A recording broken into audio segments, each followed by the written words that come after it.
Friday. Yay. Yay! So, just a quick introduction because we don't have a lot of time. I am Nicole Woodcock Spolden. I am the owner therapist at Thriving with Baby. And with me today, we have the lovely Jasmine. Hello, I am Jasmine Minter Luss. I'm the owner of Catalyst Counseling, located in Bloomingdale, where we're helping overworked women and their families just to live a life without regrets. So that's very much aligned with this topic today. That me and Nicole are going to be tag team and putting a lot of information out here really fast. So please don't hesitate to send any questions if you have them. Yes. And as the summertime is here and kiddos are out of school, people are coming back outside, we really just wanted to take a quick moment. Like, this is just going to be a 30-minute quick conversation. So, if you're on your lunch, don't worry, we're not going to take up the whole hour.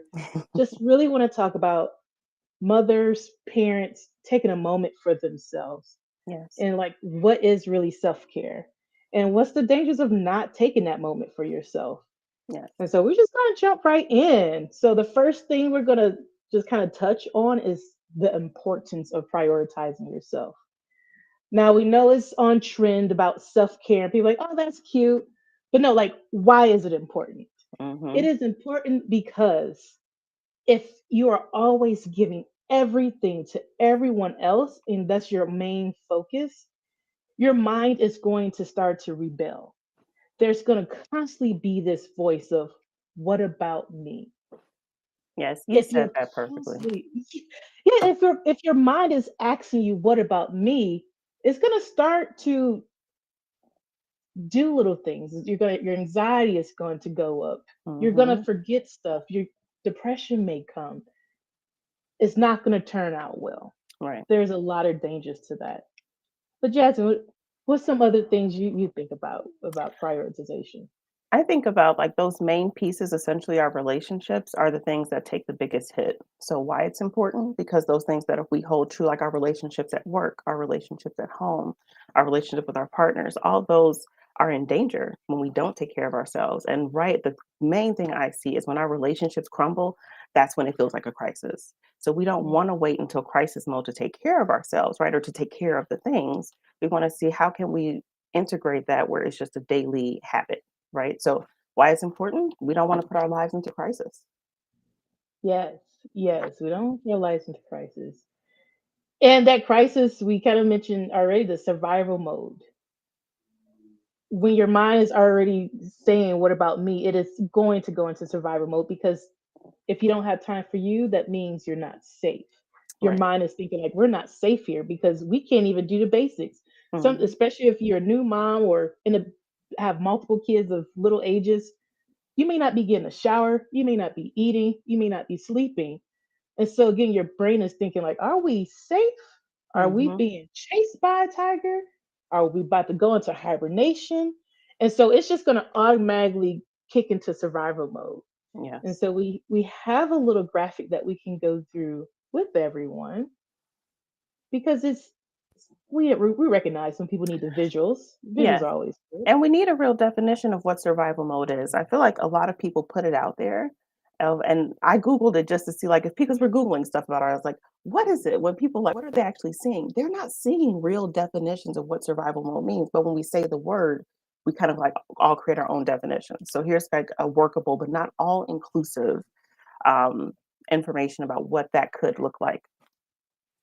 So that first one I really like because I hear the most is that go, go, go. Like you're constantly like just on the move. Like you said, you're not might not be able to shower. You're not being able to take care of yourself because you're constantly rushed and feeling overwhelmed and running from one thing to the next. So that's where you look up and say, I don't have time. I know I should prioritize myself, but where can I put it? Because I'm constantly go, go, go. So that's a fun little Right. trick to we'll talk about later.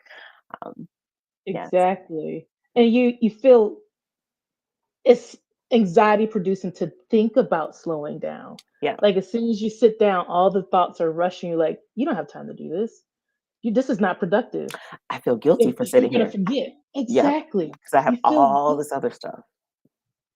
Yeah, if you start to have those thoughts of guilt just sitting down, you may be in survival mode. Absolutely.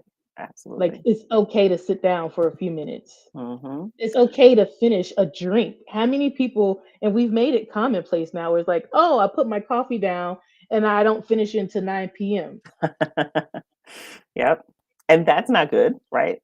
So that leads absolutely into that overstimulated space, right? Like physically, mentally, emotionally, just like you're that tension, you're always going that restlessness.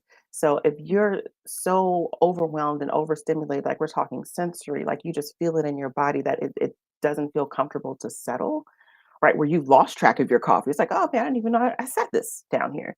Or you lost track and it's like, I didn't really eat today. I've been snacking and maybe just eating with my kids at 8, which is not still a full meal for you, right? Like that could be a whole nother sign that you're just moving so much that you don't want to sit down because your body's like, I'm going to feel all that tension and that's going to be so uncomfortable. So a lot of times that go, go, go is just perpetuated by the avoidance of like, I don't really want to pay attention to that tension that's in my body. Mhm. Yeah. Mhm. And with the overstimulated, I know with the babies, when someone's nursing, there's this conversation of being touched out. But I will even argue that this can continue on to even when they're a little bit older, because it may not be the same, like, oh, I'm touched, I don't want anyone to touch me, but you may notice that you're a little more sensitive to anyone's touch. Whereas, like, the Yes. kids touching, you have to take a okay, you have to really prepare yourself for someone to ask for a hug or to touch you. And so Yeah. this is why now there's a movement of like, hey, ask people before you give them a hug, because they may be so overstimulated that your hug does not feel good. It wrecks their nervous system. It feels intrusive. It feels like a threat to them at that point. So that's also part of that overstimulated. You might see someone that's more like jumpy because of that touched out piece. Mhm. Yeah. Yes.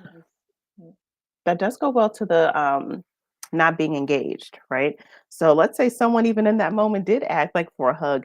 You were so checked out that you didn't even register their request, or you're on autopilot and you said yes when you really wanted to say no, right? So not being able to be fully engaged, fully present in conversations, like legit on autopilot, where you're just doing the things and saying the things that you know people want from you. And again, all that does is perpetuate everything else because now you're still going and just showing up and not putting that stop or saying no when your body is screaming like, please, please don't let them touch me. Please don't keep talking to me, right? You're just not there enough Mhm. to even fully put that boundary or say what you need out there. I think that's a big one Yeah. in survival mode. Yes, the non-gate, like even just being in touch with your surroundings and your body. I know we mentioned in a previous conversation, Jasmine, where sometimes when we have a client in the office and we've changed the painting, and the person doesn't realize we changed the Debbie knows painting it. until months later Hmm. because they weren't engaged all those previous times. And then finally they have more capacity. It's like, oh, you have a different painting. It's like this painting's been there for months. Exactly. Or I've even noticed it with myself. I'll be on a drive somewhere and I'm like, was that store always there? And Yes. because it's a brick and mortar, I know it's not brand new. It It's didn't just like, pop up yesterday, right? Right. it's been missing this the whole time. That's a cute little coffee shop. How did I miss that? Because I wasn't engaged with just my surroundings. It was like, Yes. get to where I'm going, get back home. That's it. Yep. That is the perfect example. Like if someone doesn't know like how can I tell when I'm in autopilot? Again, all these things can turn into whole bigger breakdowns, right? But the car example, I feel like that's kind of common stance after you've been a driver for a while. There are moments where you're like, I don't even remember the past 2 stoplights I went through because I know how to drive. So that's the thing. We Mhm. know how to do the things in our lives. You're just still too tapped out to hold them all. That doesn't mean you have to still keep driving. So again, they can go up to whole big things, but I love that example in the car. Yeah. Yeah. Yeah. Ignoring your body. I don't know about you, Nicole. I hear this Mm. one a lot. I mean, as women, as aging humans, because each day we get older, our bodies are developing different. They're moving different. Things feel different, right? So ignoring when it starts to hurt and you're really pushing through, like a top one, of course, is this the main stressor points on your shoulders. But when it comes to significant impacts, like your knees are bothering you, you have this a soreness in your wrist, like, and you're still just moving and picking up all the things and doing the things to the point where that's really damaging because you don't know what the true issue is. Or maybe you do. It's like, oh, I've always had that pop up before. So it's like it's okay to just keep pushing through it. And it's not, Mhm. right? Mhm. The other big one, and I've worked in schools and I work with a lot of teachers and folks in nursing professions, just even recognizing. when you have to go to the bathroom. Go into the bathroom. Oh my God. That is the most like ignored body signal. Yes. And that go Mm, mode too. It's like, I haven't went to the bathroom until your body forces you and says, if you don't go right now, you're gonna have a whole embarrassment issue happen. Like you have to go. And that's what we don't want. We don't want to wait until it's again the crisis, until it's like your mhm, body, I always say by choice or by force. You can choose to take care of yourself in advance, or you're going to wait until the issue forces itself and then you have no choice to stop your life and show up to it. mhm. But that's what we want to prevent, right? Yeah. Yes, yes. Yeah. Mm, poor sleep. It's, I feel like sometimes no, people don't because I always ask my clients, my favorite questions, did you eat? Did you sleep? And they'll think about it like, you know what? I haven't only had a couple hours of sleep the past few days. It's like, oh, that's why you're feeling more anxious. Yep. Because it doesn't feel safe to sleep. No, it doesn't feel like your body doesn't feel like it's gotten permission to sleep because of all the things you have to do. Even going back to the overstimulated thing, feeling like so restless that it doesn't know how to relax. Like our bodies are not going to go to sleep if it's not in a relaxed state. We're just not. Right. So a lot of that time when you're waking up in the middle of the night is because your body said, oh, I didn't even notice we were sleeping. I thought we were up. I thought we were doing things. And so you wake up and your mind just kind of picks up. I'm jumping to the other one on there, but that's okay because we're going to try to keep it quick. Yep. Your mind, that mind racing piece of it's starting to just pick up the thoughts of where it left off before it realized it was so relaxed that it could put you to sleep. So yeah, sleep is the foundation of function. And I feel like it's really overlooked. It's like, oh yeah, I can run off for 4 hours. Yeah, you could. Should you? But you could, but that's not what's gonna be what's best for you long term. Yeah, I'm gonna add something to that, and it's Mhm. some would consider it sleep hygiene. Mhm. But I've talked to a few people who they don't actually prepare themselves for bed and like Mhm. lie in the bed. I've talked to a few people who just like doze off on a couch. Yes, it's better than nothing, Right. but like it's okay to slow down enough to prepare yourself for bed. If Mhm. you're going to sleep on a couch just because you're just dog tired more days than not, we need to look into that. Like why don't you have enough time to like change your clothes and rest your head on a pillow, a nice Mhm. pillow, lay straight out. Or, Mhm. why aren't we doing that? What is that urgent that we can't take a couple minutes to prepare yourself for bed? I love that is I mean, I'm a homework person, so I can't stop that. If that question hit with anyone, like, please write it down and just follow up with that one on yourself. What is so urgent that you can't? Because there's this constant, again, it's like it feels like a threat. Like there's no lion chasing us, there's no tiger chasing us. And it feels like I can't stop and do this thing because of which perfect leads into the anxious thoughts that's listed on here, like feeling more anxious and more scared because your mind is operating from a fear-based mindset. You're such in this survival mode. You're so afraid like something bad is going to happen that it feels like this is urgent. Everything feels urgent, right? If everything is urgent, then what do you really have time for? Right. Mm-hmm. So it's starting to challenge those realistic and unrealistic expectations. And then honestly, it's a bigger picture. So I love how you said that, like what's so urgent and then really digging from there, like what do I need to change so that I don't feel like I'm just can't everything is urgent, right? Right. Right. And all these things, we're just really touching the surface. So like Yes, just trying my reflect best. a little bit. Like just if any of what we said just like touched you, feel free to reflect a little bit on it Yeah. because there again, reflect. You know the answers. You just haven't given your brain enough space to speak to you. Mhm. Mhm. Most of the time we know what we need. We're just those anxious thoughts, we're go, go, go. We don't slow down enough to actually hear ourselves. Right. Right. At least hear the voice that's not just that default, like, did you look both ways? Like, yeah, you can Mhm. hear that, but you're not hearing that like whisper saying, hey, you can slow down. It's Mhm. okay. Yeah. They're hearing the survival voice more so than the voice of wisdom because we do inherently hold a lot of the answers. And I feel like that's really one of the big parts of our job as therapists is to help facilitate the clients answering the question. Of course, giving guidance, tools, tips, all the stuff, but you're still going to be the expert in your life. So we're the ones just facilitating, like you giving yourself permission to even say the answer out loud if you've given yourself like shame about what that answer is. Um, yeah, Mhm. again, we could talk about this for a lot. So I think the only thing on here that we haven't touched based on is the emotional reactive piece. This is the part where we start to see it show up where it hits the relationships most. Because if we're more easily irritable or angry or depressed or anxious, like just that reactivity, then the people Mhm. around us are like, is everything okay? Like, what's going on? It starts to cause concern, but also conflict in relationships. Not that conflict is bad. I'm a big believer that conflict helps produce change, right? So it's not to be avoided. It's just something to take note of. But again, that would be something that sounds like, is everything okay? It will give that stop because something's different. You're moving a little bit differently. You're more reactive or more angry than you might have been. And anger looks different. It's not just screaming out loud. There's so many Mhm. different ways that anger is produced because there's passive aggressive anger, there's the anger turned inward, and could talk about all these things. But honestly, even questioning what your anger looks like, because some people are really keen to say, "Oh, I never get angry. Oh, it takes a Mm. lot to make me irritable." Like, I think if you really look at it, you might be angry at some things.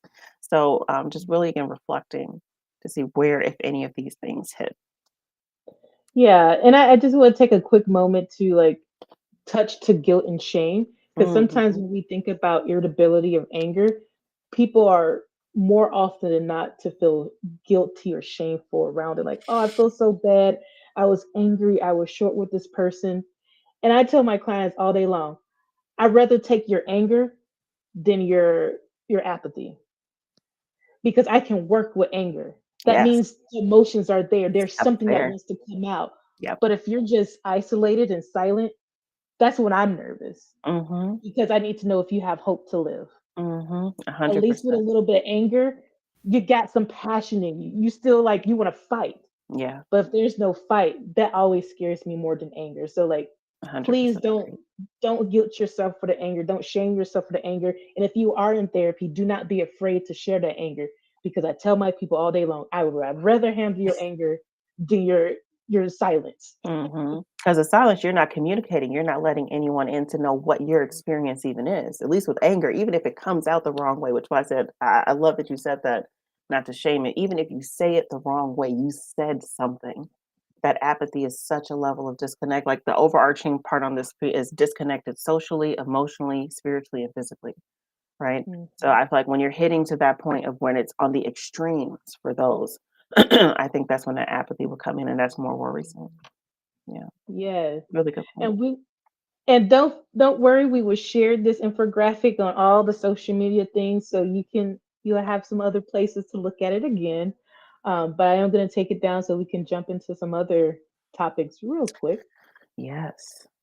so you can see our beautiful faces. So that next part, which is a big one, right? Because we put self-care in the title. We know people I feel like social media is oversaturating the word self-care.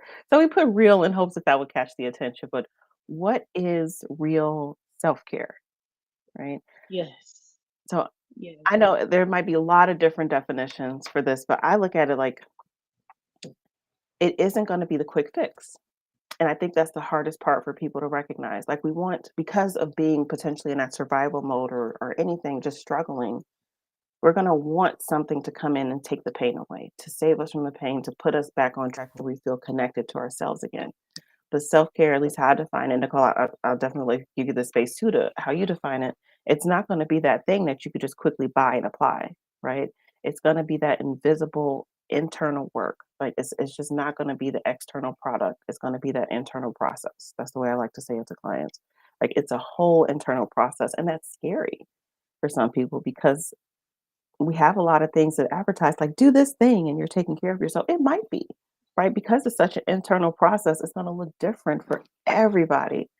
There's not one just template of what that's going to look like. So, yeah. Yeah. Yeah. And I do want to do a quick shout out to Dr. Pooja Laksham. And I'm sorry if I just slaughtered your last name, but she just released a book entitled The Real Self Care. Awesome. Awesome. So I thought it'd be appropriate that we mention the book since we did Yes. say real self Yes. care. Um, but when I tell people about self care, it is not having to go to the spa, get a massage. I love those things. Yeah. I absolutely do love them. I love all the somatic things like massage and floating, all that. Mhm. But that takes time. That takes finances. Mhm. And so you can't do that on a daily basis. When we talk about self-care, it is really those things to give yourself a pause, a moment where you're giving your brain evidence that like there's space for me in my own life, Mhm. That part. you know. So taking the showers, Yes. washing your hair, painting your nails if you want to do that, or just taking 2-minute breathing breaks, making sure you have water next to your desk so you stay Right? hydrated. Or, Right. like It even I know is. some people are like, I don't like water. Okay, the flavored water, Right. some hydration that's not coffee. Right. Yeah. Seriously, it is. It's those things like I love how you said that you need space for yourself in your life. And that comes out like those are the external things like we say measurable, like how much water did I drink? We can see that externally measured by like if you have a beautiful cup that counts it down for you.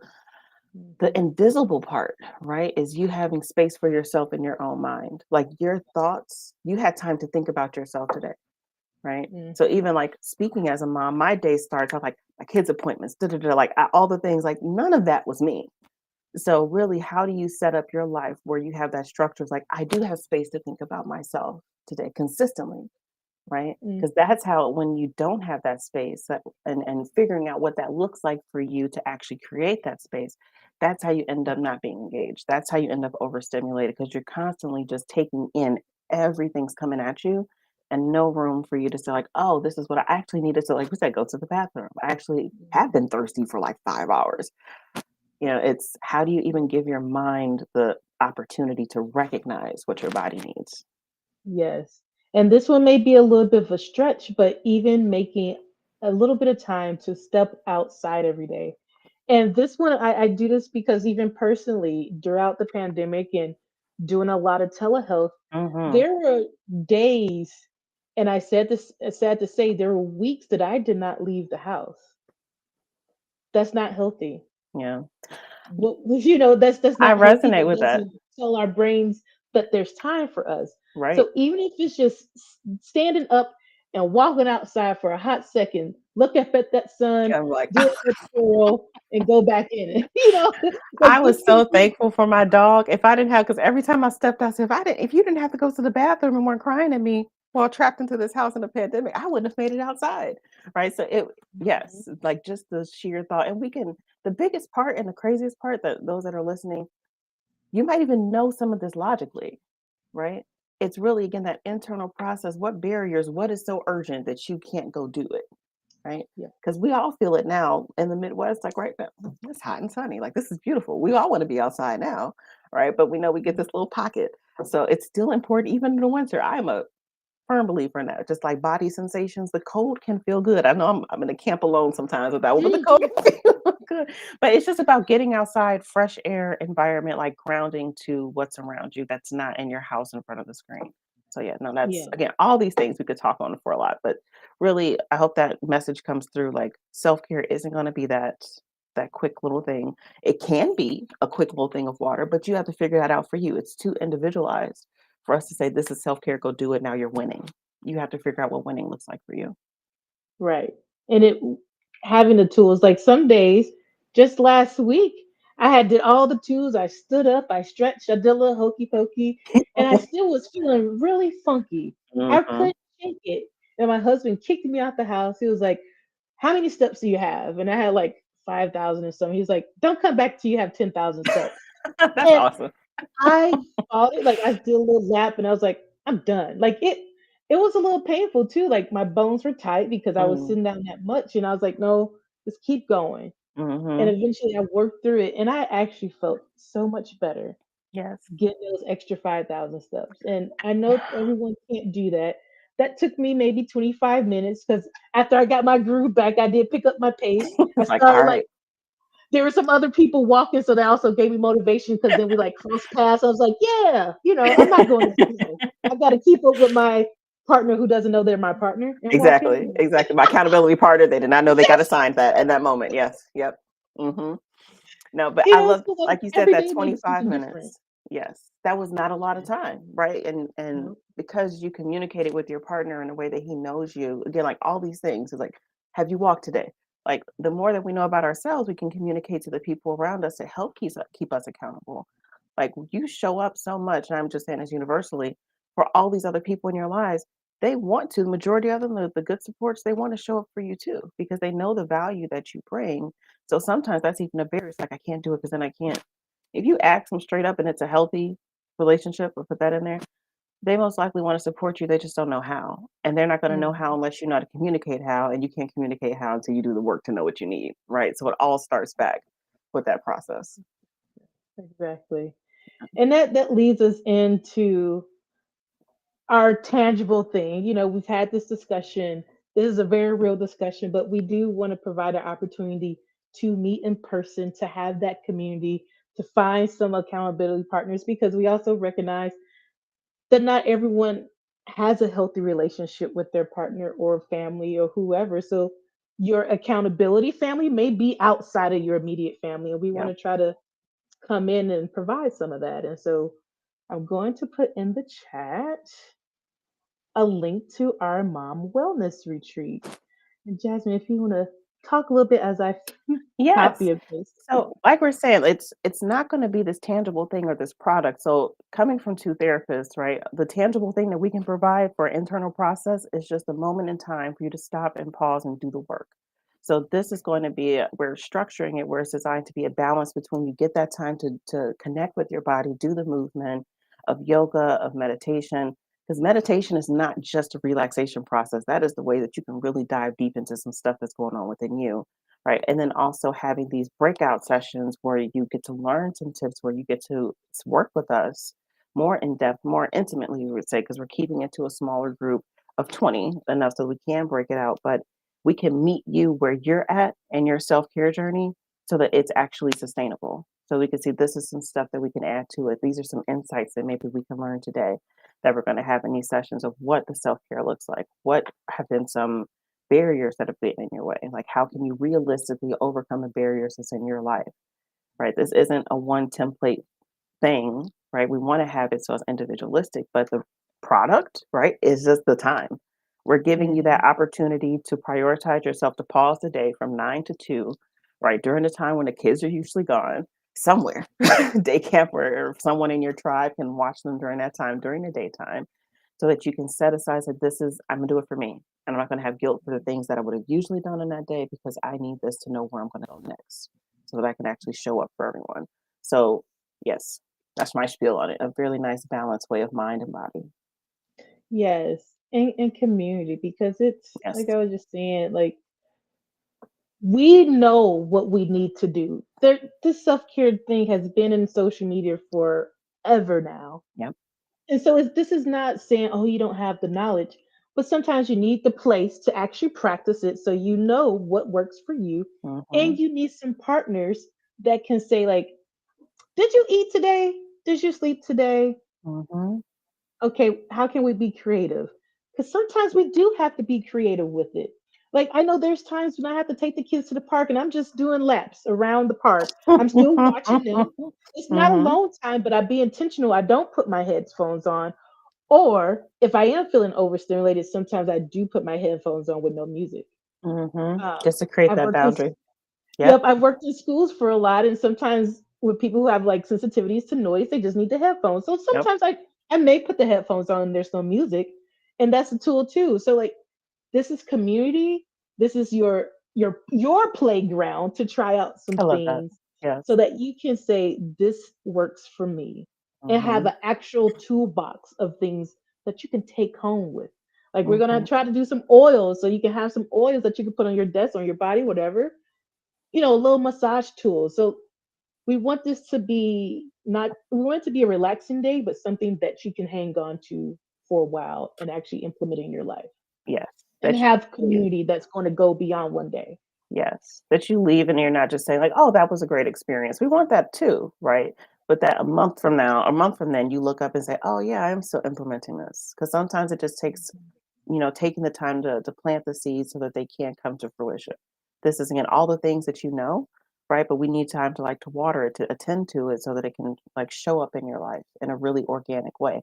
That is the real winning goal. Like you just look as like, oh man, I didn't even recognize I did it. Just talk to myself and find out what I needed without even having to pause or set an alarm on my phone to tell me to talk to myself, right? Ways that it can actually show up in your life organically. So that is the desired Mhm. outcome. That's again, you got two licensed professionals that are planning this thing, guiding you through it, creating an environment that's non-judgmental because we know there can be a lot of shaming unintentionally and sometimes intentionally, unfortunately, within mom communities. We're setting the tone that that's not what this is. This is a space to Mhm. come up and to just say the things and not feel that guilt or shame or to challenge it when it does come up. And again, to not feel shameful for that. Right. Yes, yes. But we thank you for tuning in. If Yeah. you have any questions, if you look on the Eventbrite, there's a number there you can contact. Please reach out to us. You can always shoot us email to my email is info at thriving with baby. It's pretty straightforward. It's just info as in information and then at thrivingwithbaby.com. So feel free to email me. Jasmine, did you have anything you Yeah, wanted to on the say? Eventbrite link, and you'll see in the contact us. That's my main admin, so it's be my admin team that'll be able to help answer any questions or direct you to me if you wanted some more personal one-on-one feedback about the event or anything. So the phone number, email, we even have a text phone number in there. Multiple ways to reach out to us because we don't want any barriers of information because this is an investment in yourself. So don't hesitate. You're not burdening us with any questions, and we welcome Yes. them. So thank you for taking the time right now to really listen this moment for yourself right now. We appreciate you showing up and prioritizing it, and we hope to see you at the retreat. Yes. Take care. Yes. Have a great weekend. Happy Friday again. You Happy made it to Friday. the end of the week. Made it. Woohoo. All right. Hey, Take bye, care. everyone.